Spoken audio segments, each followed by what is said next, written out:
Դատավոր Մասիս Մելքոնյանը Արշակ Սրբազանին կալանավորելու միջնորդությունը բավարարել է։ Մայրաթոռի դիվանապետի փաստաբանը մինչև դատարանի որոշման հրապարակումը լրագրողներին ասել էր, որ Սրբազանի դեմ ուղիղ ցուցմունք չկա գործի նյութերում։ Տարբեր անձինք դրա մասին հետո խոսենք։ Ենթադրում ենք, որ կարող է ենթադրել, որ հատկապես ինչ-որ մի բան պիտի ասեն, չէ՞ որ իրենց ճաշակով Ուսապարկը կա։ ուսապարկը այդ գործը ինչ է։ դա 18 թվականին եղել է, այդ ուսապարկն էլ ա եղել, ուսապարկի մեջ չի։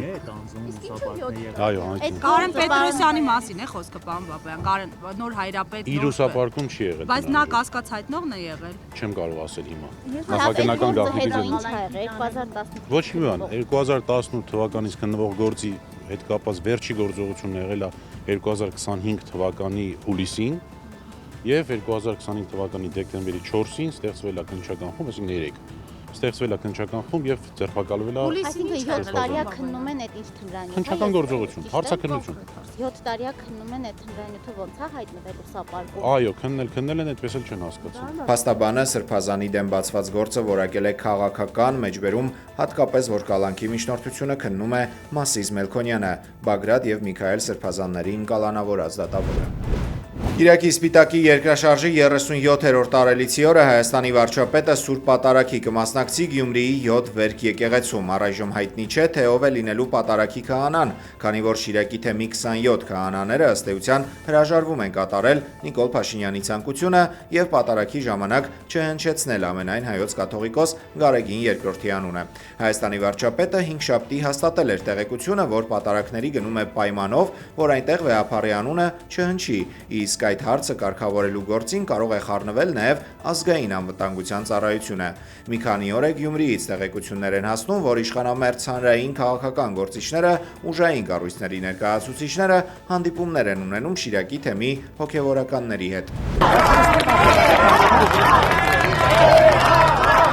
Ֆրանսիական Մարսելում հայերը վեհապար վանկարկումներով են դիմավորել ամենայն հայոց կաթողիկոսին։ Գարեգին II-ը Մարսելում է հայրապետական այցով։ Վեհապարի հետ հանդիպել է Մարսելի քաղաքապետ Բենուա Պայան։ Ամենայն հայոց կաթողիկոսին հիշեցրի այն պատմական, ամուր ու հավերժական կապերի մասին, որոնք միավորում են մեր քաղաքը հայ ժողովրդի հետ։ Մարսելը չէր լինի Մարսել, եթե չլինեին հայերը։ Վեհապարի հետ հանդիպումից հետո սոցցանցի իր էջում գրել է Մարսելի քաղաքապետը։ Sonra Azərbaycan ziyalıları ilə Հայաստանի հետ խաղաղություն հաստատելու նոր նախապայման է առաջ քաշել Իլհամ Ալիևը, ադրբեջանցիների վերադարձ Հայաստան։ Արևմտյան Ադրբեջանի համայն կոչվող կազմակերպության 3-րդ միջազգային համաժողովի մասնակիցներին հղած ուղերձում Ադրբեջանի նախագահը կրկին պնդել է, թե հայերը ոչնչացրել են ադրբեջանական մշակութային ժառանգությունը Հայաստանի տարածքում եւ որ ադրբեջանցիների այսպես կոչված վերադարձը պետք է ամրագրվի միջազգային փաստաթղթերով որպես խաղաղության նախապայման։ Azərbaycan Ալիևի նմանաբովանդակ հայտարարությունները վերլուծաբանները գնահատում են որպես հետևողական քաղաքականություն արևմտյան Ադրբեջան կեղծ նարատիվը միջազգային հարթակներում լեգիտիմացնելու եւ Հայաստանի դեմ նոր տարածքային ու քաղաքական պահանջներ ներկայացնելու համար։